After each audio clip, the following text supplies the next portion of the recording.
Dear students, good morning. Previous video में हम लोगों ने central idea, rhyming scheme, main theme, message और 2 स्टांजा इसका पढ़ चुके हैं।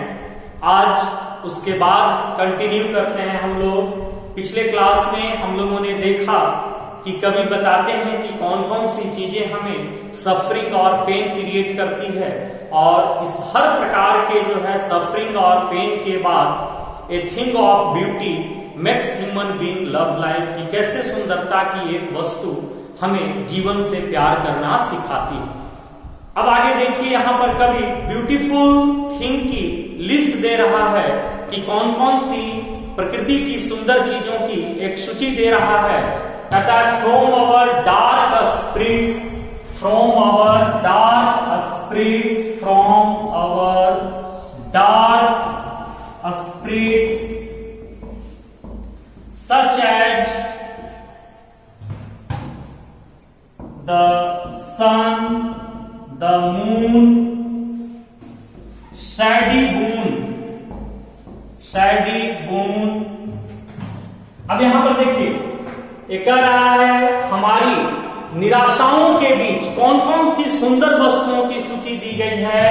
तो द सन, तो इसमें दोनों चीजों को हम कह सकते हैं, चाहे सूर्योदय की सनराइज की ब्यूटी हो या सनसेट की।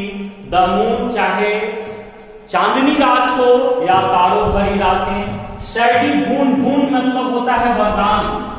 ट्रीज ओल्ड एंड यंग, आगे कह रहा है कभी कि छोटे बड़े वृक्ष मिलकर। शैडी बून, जंगल में बहुत सारे छोटे बड़े पेड़ मिलकर एक छायादार आश्रय स्थल बना देते हैं। फॉर सिंपल शीप लिख रहा है, और वही उन भेड़ों के लिए परमानेंट जो है निवास स्थान बन जाता है। पूरे, चाहे वो बारिश का मौसम हो, सर्दी का या गर्मी का, उससे उनको सुरक्षा मिलती है। तो यहाँ पर द सन पहला जो है ब्यूटीफुल थिंग, दूसरा द मून, थर्ड में शैडी बून। ये 3 ब्यूटीफुल थिंग की सूची हुई। शैडी बून, डैफोडिल्स, डैफोडिल्स को नरगिसी फूल कहते हैं, एक काइंड ऑफ फ्लावर है जिस पर विलियम वर्ड्सवर्थ ने बहुत सुंदर पोएम भी कंपोज की थी डैफोडिल्स पर। जिस हरे भरे संसार में इसका फूल जो है गोल्डन कलर का होता है और पत्तियां ग्रीन होती है। क्लियर रिल्स, नेक्स्ट जो ब्यूटीफुल थिंग की सूची दिया है, क्लियर रिल्स, स्वच्छ जलधाराएं, स्मॉल स्ट्रीम्स, स्वच्छ जलधाराएं। दोनों तरफ से पेड़ है, पेड़ की शाखाएं ऐसे आपस में मिली हुई, और नीचे से पानी जो है स्वच्छ जलधारा प्रवाहित हो रही। बहुत ही ब्यूटीफुल नजारा होता है उसका, उसकी सुंदरता। And big forest break with a sprinkling musk rose blooms, musk rose blooms। अब यहां पर देखिए, नेक्स्ट ब्यूटीफुल थिंग की सूची में है मस्क रोज ब्लूम। मस्क बोलते हैं कस्तूरी को, जो हिरण की नाभि में पाई जाती है। हर हिरण की नाभि में कस्तूरी नहीं होती, लेकिन उसी की सुगंध के लिए जो है हिरण पूरे जंगल की खाद छानता है। तो मस्क रोज ब्लूम एक प्रकार का, it is a scented flower, एक प्रकार का सुगंधित फूल है जो कंटीली मिड फॉरेस्ट ब्रेक, कंटीली झाड़ियों के बीच खिलती, लेकिन उसकी महक, उसकी खुशबू इतनी जबरदस्त होती है कि व्यक्ति लहूलुहान होकर वहां तक पहुंच जाता है। वैसे ही हमारी जिंदगी है, हमारी जिंदगी में भी अनेक परेशानियां हैं, मुसीबतें हैं, वो कांटे हैं, लेकिन उन सबके बीच सुंदरता की एक वस्तु हमें जिंदगी से प्यार करना सिखाती। तो यहां पर जो क्वेश्चन होगा, list the beautiful things which is described in the poem. तो क्या क्या हम लोग लिखेंगे? पहला द सन, सेकंड में द मून, थर्ड में शैडी बून, फोर्थ में डैफोडिल्स, फिफ्थ में क्लियर रिल्स, और सिक्स्थ में मस्क रोज ब्लूम्स। तो ये सुंदर वस्तुओं की सूची दे रहा है कवि। आगे कवि कहता है कि and such too is the grandeur of dooms we have imagined for mighty dead, and such is the grandeur of doom we have imagined for mighty dead। अब इस लाइन को देखिए और बुक का क्वेश्चन नंबर 5 का answer भी होगा। इस लाइन का एक्सप्लेनेशन बहुत ही इंपॉर्टेंट लाइन है। And such too is the grandeur means शान होता है। डूम बोलते हैं the day of final judgement by God. जब ईश्वर अंतिम निर्णय देता है उसको आप कयामत कह सकते हैं। Mighty day the death of the heroic people, महान लोगों की मौत। अब यहां पर देखिए कवि कह रहा है कि उतनी ही सुंदर होती है महान लोगों की मौत। वो सारे लवली टेल्स जो उनके बारे में हम पढ़ते या सुनते हैं, they are also like a thing of beauty.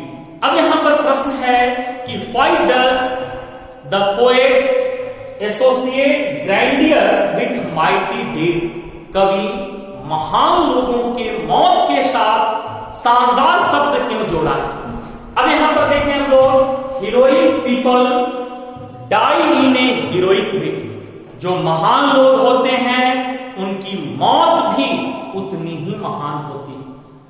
Most of the people are coward in this world. इस दुनिया में अधिकांश लोग कायर हैं। जब हम उनके शौर्यपूर्ण वीरतापूर्ण मौत के बारे में, जो वीर गति को प्राप्त करते हैं, उसके बारे में पढ़ते या सुनते हैं तो हमारे लिए हीरो होते हैं। उनकी डेथ हमारे लिए सोर्स ऑफ इंस्पायरेशन और ब्यूटी होती है। तो यहां पर heroic people die in a heroic way. महान लोगों की मौत भी उतनी ही महान होती है। They left immemorable footprints on the sands of time. वो समय की रेत पर, इतिहास के पन्नों पर अपनी अमीर छाप छोड़कर चले जाते हैं। They are rewarded by God on the day of final judgement. और अंतिम निर्णय के दिन ईश्वर सीधे उनको स्वर्ग देता है, उन्हें जन्नत बख्शीश करते हैं खुदा। इसलिए कवि महान लोगों की मौत के साथ, that is why grandeur is associated with mighty dead. Death is the only certainty in this uncertain world. इस दुनिया में हर चीज अनिश्चित है। अगर इस अनिश्चित दुनिया में कोई एक चीज निश्चित है तो है मौत। मौत तो सबको आती है, लेकिन जो महान लोगों की मौत होती है वो बहुत ही शानदार होती है। वे अपने पीछे अमीर छाप छोड़कर चले जाते हैं। गांव में 100-105 वर्ष में लोगों की मौत होती है। बगल से लोगों की यही कमेंट आती है कि ठीक हुआ ईश्वर उठा लिए, बहुत दिनों से जो है कष्ट भोग रहे थे।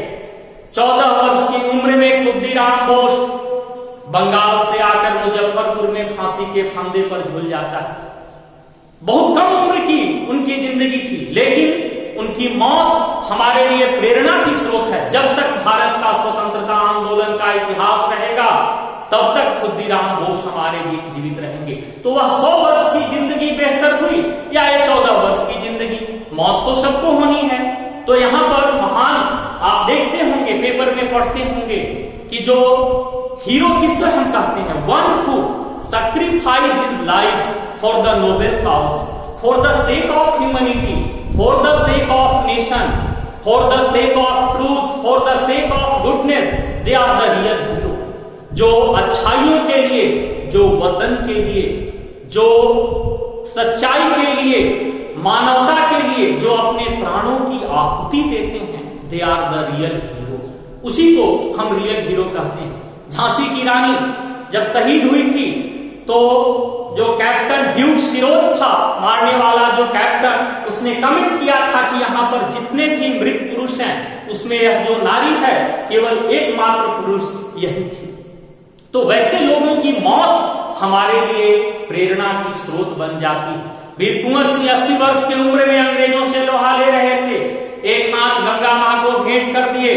अंग्रेजों ने कमेंट किया था कि हम लोगों की खुशनसीबी है कि इस समय 80 वर्ष का, अगर 40 वर्ष का होता तो अकेले बोरिया बिस्तर बंधा देता। तो वैसे लोगों की मौत हमारे लिए प्रेरणा की स्रोत होती है, वो हमारे पीछे अमिट छाप छोड़कर चले जाते हैं। तो that is grandeur is associated with mighty dead. तो कैसे हम लोग इसको एक्सप्लेन करेंगे? फिर से एक बार देखिए कि why is grandeur associated with mighty dead. तो that is heroic people die in a heroic way. महान लोगों की मौत महान तरीके से होती है। They left immemorable footprints on the sands of time. वो समय की रेत पर अपना इमेमोरेबल, जिसे भुलाया नहीं जा सके, अमिट अविस्मरणीय छाप छोड़कर चले जाते हैं। And they are rewarded by God on the day of final judgement. और अंतिम निर्णय के दिन सीधे उनको स्वर्ग की प्राप्ति होती है। इसलिए कवि कहता है that is why grandeur is associated with mighty dead. अब कवि प्रकृति की उदार सुंदरता का वर्णन करते हुए सुंदरता का कंपैरिजन अमृत से करता है। An endless fountain of immortal drink and endless fountain of immortal drink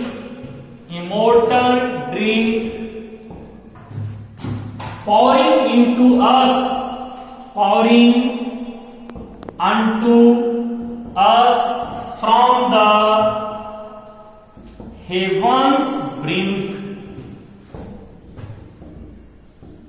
अब यहां पर देखिए एंडलेस मतलब नेवर एंडिंग, जिसको सतत कहते हैं, पेरेनियल कहते हैं, कभी न समाप्त होने वाली। फाउंटेन मीन्स स्प्रिंग, झरना। इमोर्टल ड्रिंक, उसी दिन बताए थे, इमोर्टल ड्रिंक अमृत कहें, इलेक्सिर कहें या नेक्टर कहें।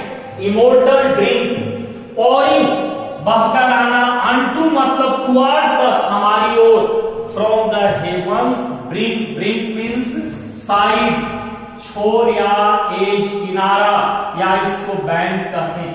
कभी कहता है कि सुंदरता की एक वस्तु चाहे वह जिस रूप में हो, अमृत के कभी न समाप्त होने वाले उस झरने के समान होती जो सीधे स्वर्ग की छोर से बहकर हमारी ओर आती। So we should preserve beauty at any cost, because it is not a transitory or momentary feeling, but it leaves permanent impression on our mind। सुंदरता की एक वस्तु चाहे जिस रूप में हो, अमृत के कभी न समाप्त होने वाले उस झरने के समान होती है जो सीधे स्वर्ग के छोर से बहकर हमारी ओर आती। इसलिए उस सुंदरता को हमें हमेशा संजोकर और बचाकर रखना चाहिए। ए ट्रांजिटरी और मोमेंट्री, क्षणिक फीलिंग नहीं, हमारे ऊपर यह अस्थायी प्रभाव छोड़कर जाती। अब यहाँ पर कवि अमृत से क्यों तुलना करता है सुंदरता की एक वस्तु का? तो अमृत क्या करता है? किसी भी मरणासन्न व्यक्ति को एक नई जिंदगी देता है। वैसे ही सुंदरता की एक वस्तु हमें एक नव जीवन प्रदान करती। इसलिए यहाँ पर अमृत से कंपैरिजन किया गया है। अब यहाँ पर हम लोग टेक्स्ट बुक में जितने भी क्वेश्चन से राइट होंगे, अगर आप गौर से देखेंगे तो सेंट्रल आइडिया मैंने लाइन बाय लाइन एक्सप्लेन किया। अब टेक्स्ट बुक में 7 क्वेश्चंस हैं। पहला जो है question, list the thing of beauty mentioned in the poem. अभी मैंने डिस्कस किया the sun, the moon, third में शैडी मून, फोर्थ में डैफोडिल्स, फिफ्थ में क्लियर रील्स, सिक्स में मस्क रोज ब्लूम। सेकंड कह रहा है कि list the thing which cause suffering and pain. कौन कौन सी चीजें हमें दुख और दर्द पहुंचाती, जो सेकंड नंबर क्वेश्चन है टेक्स्ट बुक का। तो प्रीवियस वीडियो में आप लोगों को मैंने क्लियर किया था, फिर से एक बार देखिए कौन कौन सी चीजें हमें दुख और दर्द पहुंचाती है। तो पहला, inhuman depth of noble nature. इस दुनिया में अच्छे लोगों की भयावह कमी है। ग्लूमी डेज, विपत्ति के दिन। Unhealthy miserable health condition, over dark and ways. तो 4 पॉइंट इसमें मेंशन करेंगे। तीसरा नंबर जो है क्वेश्चन, उस लाइन का एक्सप्लेनेशन है कि therefore on every morrow are we raising a flowery band to bind us to the earth. What does the poet suggest to it? इससे कवि क्या हमको सजेस्ट करता है? तो flowers are the best morning gift of nature to human being, उसको हम लोग एक्सप्लेन करेंगे। Their beauty attract or fascinate us. We behold their beauty, we pick up them, and then make a garland of flower, which bind or connect us to the earth.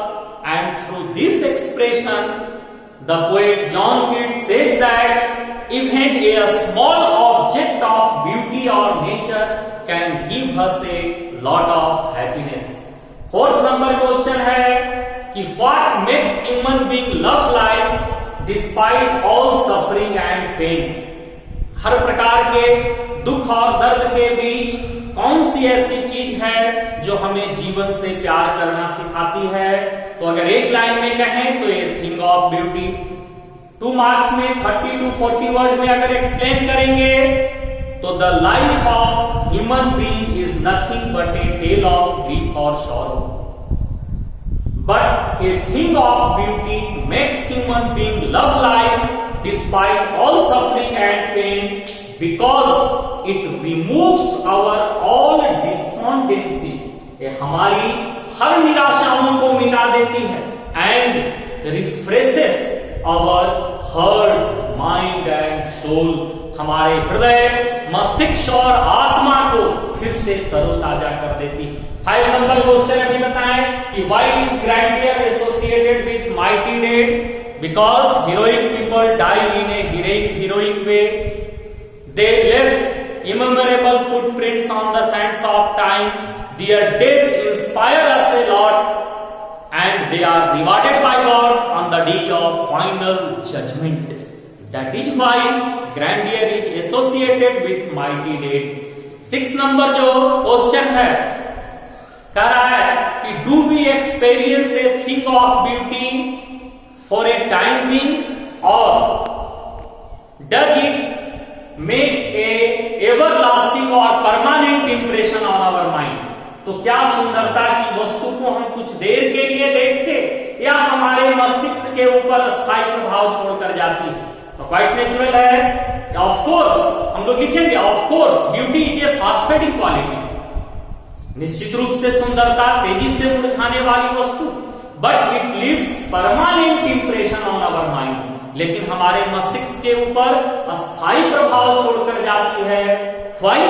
Because it never fades in our imagination, क्योंकि ये हमारी कल्पनाओं में कभी नहीं मुरझाती। And our imaginations add new color in it with the passage of time, और हमारी कल्पनाएं समय के साथ इसमें नए रंग भरते चली जाती। 7 नंबर कह रहा है कि ब्यूटीफुल बाउंटी को कैसे डिस्क्राइब किया है कवि? तो द अर्थ बिस्टोज अस और gifted us a lot of happiness. पृथ्वी हमें बहुत सारी जो है सुंदर वस्तुओं को बिस्टोज गिफ्टेड उपहार स्वरूप देती है, such as the sun, the moon, shady moon, daffodils, clear hills. और फाइनली कवि कहता है the poet compares a thing of beauty with immortal dream. The poet says that a thing of beauty is just like an endless, मतलब never ending, a spring और fountain of amrit. सुंदरता की एक वस्तु अमृत के कभी न समाप्त होने वाले उस झरने के समान होती है, which flows unto us, towards us from the side of heaven, स्वर्ग के छोर से बहकर। अब इसमें जो सबसे important main theme already described है। What is the main theme of the poem? What is the rhyming scheme of the poem? What is the underline message of the poem? और सबसे जो इंपॉर्टेंट कि एक्सप्लेन करना कि how is a thing of beauty joy forever एवर। तो ये thing of beauty is a permanent source of joy and inspiration, जिस पर पूरा पोएम में रोटेट किया है। व्हाट इज बोअर, पहले एक्सप्लेन कर चुके हैं। Bower is a shady place under trees where one can relax और behold the beauty of nature. And what does it provide, तो ये thing of beauty is just like a sweet bower where we can take sound sleep filled with sweet dreams and which is beneficial for our health, mind and soul। इतने सारे question होंगे, आप लोग को question PDF के माध्यम से मिलेगा। लाइन बाय लाइन मैं एक्सप्लेन किया हूं। Thank you.